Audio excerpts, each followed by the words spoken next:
Bonjour à tous et bienvenue sur motorrad.com. Elle est enfin là, ça fait un petit moment qu'on en entend parler. La nouvelle 250 RMZ, enfin j'ai envie de dire. Adrien Le Rousseau avec nous, Suzuki France. Adrien, c'est vrai que cette moto, elle a été attendue. On l'attendait cette moto, elle arrive enfin. RMZ 250 2019 qui évolue significativement au niveau de la partie cycle. Déjà on remarque tout de suite un nouveau bras oscillant, plus profilé, le châssis, le cadre qui évolue particulièrement. On retourne sur des fourches à ressort, du Kayaba, donc un retour au classique qui sera apprécié je pense par nos clients. Au niveau du moteur aussi on a beaucoup travaillé, surtout sur tous les systèmes d'admission. Adoption d'un double injecteur vertical, donc ça apporte vraiment un gain en termes de flux de carburant. Merci Adrien, on en sait maintenant beaucoup plus sur cette 250 RMZ 2019. On va se retrouver maintenant sur la piste. On est à Vallgorguina MX Park, un petit peu au nord de Barcelone en Espagne. On a un temps qui est plutôt bon, un circuit qui a l'air un petit peu gras, mais ça ne fait pas peur à cette nouvelle Suzuki. Et on se retrouve après ces quelques images d'action pour un débrief.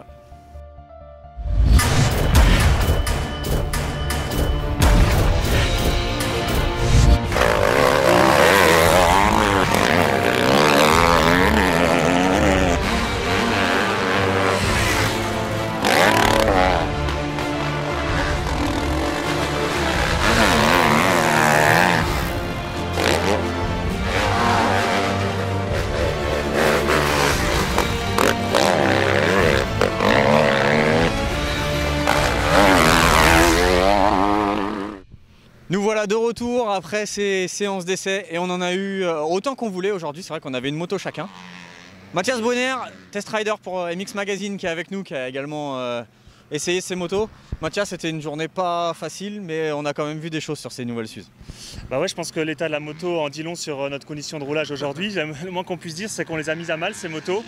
Ouais, comme tu le dis Jordan, une moto complètement nouvelle. Au niveau du châssis, on a un ensemble qui est beaucoup plus fin désormais. On a eu un bras oscillant qui a été changé, un cadre qui est changé.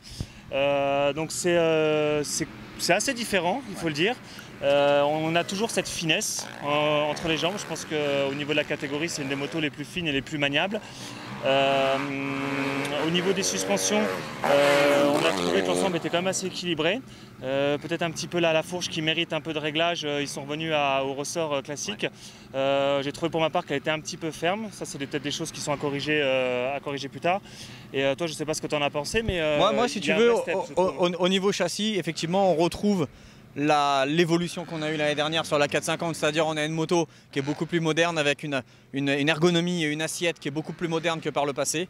Donc là maintenant la moto est vraiment très fine, on a une selle qui est bien dessinée, on peut se déplacer dessus facilement. C'était pas forcément le cas l'année dernière.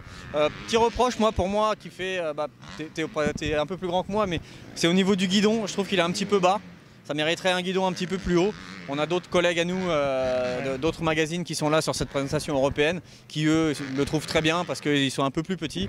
Donc, une des raisons, c'est que les cale-pieds ont été légèrement rehaussés. Exactement. Et le guidon a été lui le poste de pilotage légèrement rabaissé. Ouais. Donc pour ceux qui font une grande taille, c'est vrai qu'au début ça peut un peu perturber, notamment en position debout. Par contre en position assis, alors là, ça se manie complètement. Il y a une excellente maniabilité sur cette Suzuki, mais ça a toujours été la force des Suzuki, la maniabilité. Et on arrive à l'inscrire en entrée de virage très facilement. Et on est aussi aidé par un moteur qui est, comme à son habitude, linéaire et bien rempli. Pas vrai, Mathias? C'est vrai, alors un petit bémol, c'est vrai qu'on regrette un peu l'absence du démarreur électrique. On a passé la journée un petit peu à kicker. On devient fainéant, il faut le dire, avec les boutons magiques. On aimerait bien avoir appuyé et repartir. Là, non, on se démène un peu à la redémarrer. Elle démarre globalement bien. Bon, il y a des fois quelques petits ratés, mais globalement, c'est satisfaisant. Donc pour en venir au moteur, oui, c'est vrai que le moteur a gagné en puissance, je trouve. Il a gagné en force. Le double injecteur n'y est peut-être pas étranger. Alors on le ressent, pour ma part, je n'ai pas non plus ressenti, ça n'a pas quelque chose de très flagrant, mais c'est vrai que le bruit, le moteur, on a eu des conditions assez lourdes où il fallait quand même de la puissance pour sortir des appuis. On sent qu'on a passé un petit cap.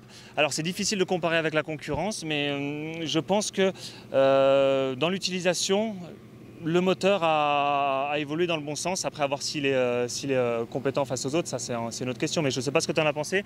Mais je trouve qu'il y a eu le rattachement de la boîte de vitesse aussi. Alors, bonne chose, c'est bon sur certaines parties. Sur d'autres parties, des fois, on s'y perd un peu entre la 2 et la 3. On aurait envie de rester en 2, mais elle s'assoit. Et en 3, il faut un petit peu la relancer. Par contre, on peut jouer avec les plugs et là, on sent une différence. Ouais, c'est ce que j'allais dire, on sent vraiment une différence avec les 3 plugs. Donc, il y a l'origine, un plug qui est plus riche, donc qui est plus souple à bas régime.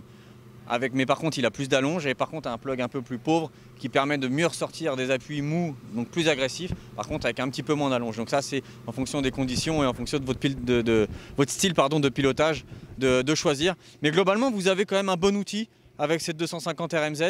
Il n'y a pas de gros défauts, il n'y a pas de défaut majeur. Si ce n'est effectivement, on pourrait lui reprocher le démarreur. Mais ça a été expliqué tout à l'heure par Adrien chez Suzuki France. C'est un parti pris, ça permet de garder le tarif relativement bas. Le tarif pour la France, on ne le connaît pas encore. Mais on nous a confié que ça allait rester placé. Donc on l'espère. Ça devrait être aux alentours de 7300, entre 7300 et 7500 € selon nos estimations. C'est pas une mauvaise affaire cette Suzuki. En revanche, il va falloir attendre un petit peu pour vous la procurer parce qu'elle devrait arriver en concession février-mars 2019. Donc effectivement, ça commence à faire un petit peu tard. Les championnats recommenceront tout juste. Mais si vous êtes prêt à patienter, vous ne serez pas déçus. Si vous aimez les Suzuki, si vous en aviez une dans le passé, vous n'allez pas être complètement dépaysé. Au contraire, vous allez avoir une moto qui est quand même plus performante que celle que vous avez déjà. Et non, ouais, une bonne petite moto et on a hâte de la confronter à la concurrence. En attendant, je vous invite à retrouver le comparatif Cross 254 temps 2019 dans le numéro de Moto Verte actuellement en kiosque. Malheureusement, cette Suzuki n'y sera pas parce que là, elle n'était pas encore disponible en France. Mais on ne manquera pas de la confronter à la concurrence, que ce soit en vidéo ou bien dans le magazine. Merci Mathias, et puis à bientôt sur motoverte.com. À très bientôt.